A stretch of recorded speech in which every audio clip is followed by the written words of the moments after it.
और शंभू सर के तरफ से सभी बच्चों को हार्दिक शुभकामनाएं।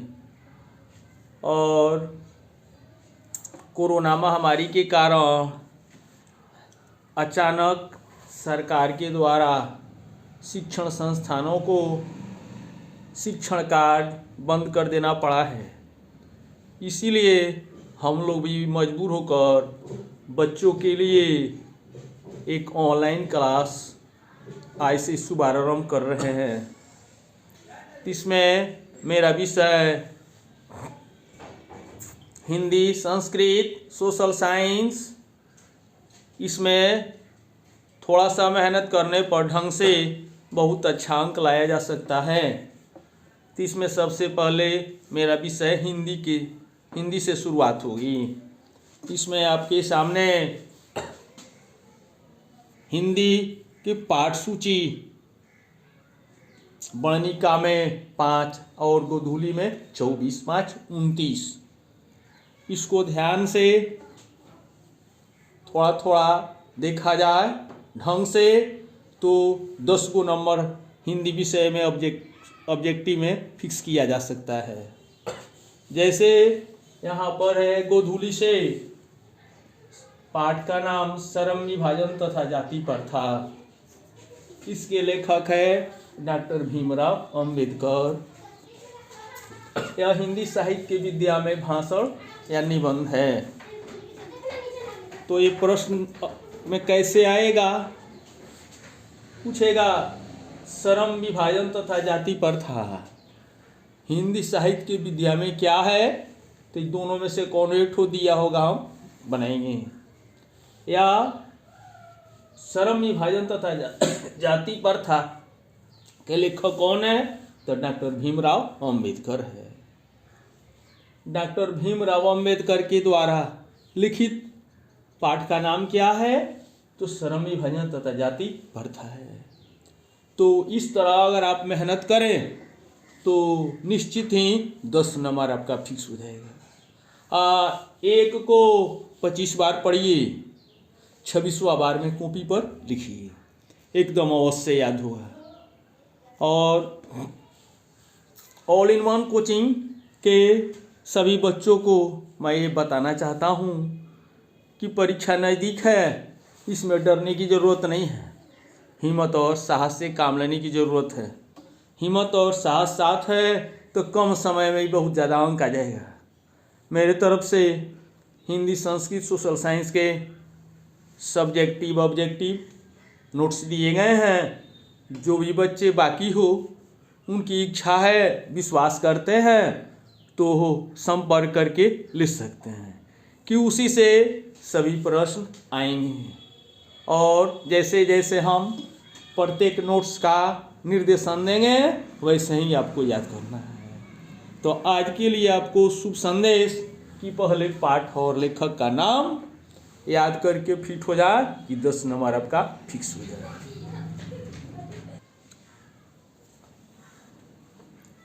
अब आपको संस्कृत विषय से टिप्स कैसे क्या करना है, इसमें भी थोड़ी सी मेहनत करने पर बहुत से अच्छे अंक प्राप्त किए जा सकते हैं। ऑब्जेक्टिव विषय में आप मेरे निर्देशों का पालन करेंगे।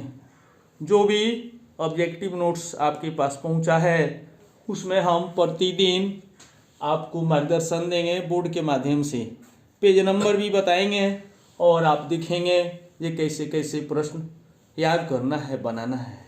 सबसे पहले देखिए कि संस्कृत में वस्तुनिष्ठ ऑब्जेक्टिव प्रश्न 100 आएंगे। 100 में से दोनों पुस्तक से 50 प्रश्न और संस्कृत व्याकरण से 50 प्रश्न आएंगे। मैंने नोट्स में 100 का इंतजाम किया है, उसमें व्याकरण भी है और आपकी किताब का भी प्रश्न है। तो आप प्रश्न बाई प्रश्न एक को 25 बार पढ़ते चलिए नोट्स को और उसको लिखते चलिए कॉपी में। और आपसे सभी बच्चों से, जितने भी मैट्रिक के स्टूडेंट हैं, उनसे हम आग्रह करते हैं, निवेदन करते हैं कि अब खेलने कूदने की ज़रूरत नहीं है। 1 घंटा ऑब्जेक्टिव पर डालिए और 1 घंटा सब्जेक्टिव पर डालिए, आपके बहुत से अच्छे अंक आएंगे। आप परीक्षा दे देने के बाद आप खेलेंगे कूदेंगे वो ठीक है, नहीं तो मैट्रिक में नंबर जब दब जाएगा, जहाँ जहाँ भी आप किसी चीज़ में अप्लाई करेंगे उसमें नंबर के हिसाब से काम होगा। कम अंक आएगा तो आप पीछे चले जाएंगे। तो संस्कृत विषय के लिए सबसे 50-50 प्रश्न आपको ऑब्जेक्टिव सब्जेक्टिव से आएंगे। तो मैंने नोट्स में आपको दिया है, एक प्रश्न को 25 बार पढ़िए, 26वां बार में लिखिए। अगर आपको कोई कठिनाई होती है संस्कृत में तो आप स्वयं आकर मिल सकते हैं, समझ सकते हैं। और अपना समय बर्बाद नहीं करें, मेरे नोट्स का इस्तेमाल करें। जो बच्चे वंचित हैं, दुखित हैं, वे ऑल इन वन में पढ़ते हैं, वे आकर संपर्क करके अपना नोट्स ले सकते हैं। हम उनके साथ हैं। हम अपने विषय से उनको मार्गदर्शन देकर अच्छे से अच्छे अंक प्राप्त कर सकते हैं। अब आपको मालूम होना चाहिए कि 2020 में हिंदी विषय में 96 नंबर एबव रहा और संस्कृत विषय में 2021 में 95 रहा। सोशल साइंस में भी 97 रहा। अब इस तीनों को जोड़ लीजिए कि आपका कितना अंक आता है, और मैथ साइंस अगर कंप्लीट करते हैं तो आप 450 से पार चले जाएंगे। अब इसके साथ मैं फिर सोशल साइंस का टिप्स बता रहा हूँ। अब आइए सामाजिक विज्ञान सोशल साइंस में, यह विषय बहुत आसान विषय है, मेहनत नहीं करते हैं तो कठिन विषय है। सोशल साइंस में आपको वस्तुनिष्ठ प्रश्न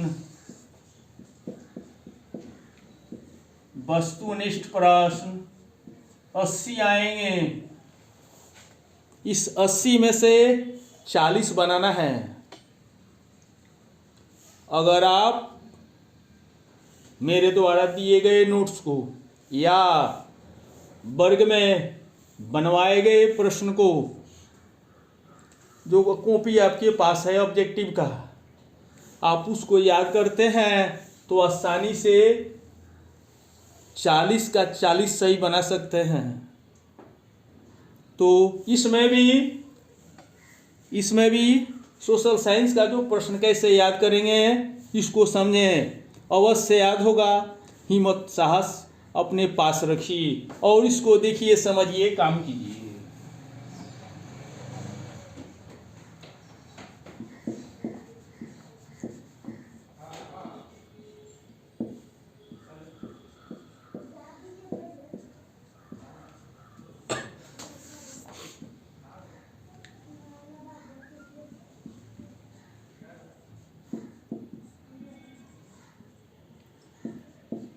एक प्रश्न है, वियना सम्मेलन 1815 में हुआ।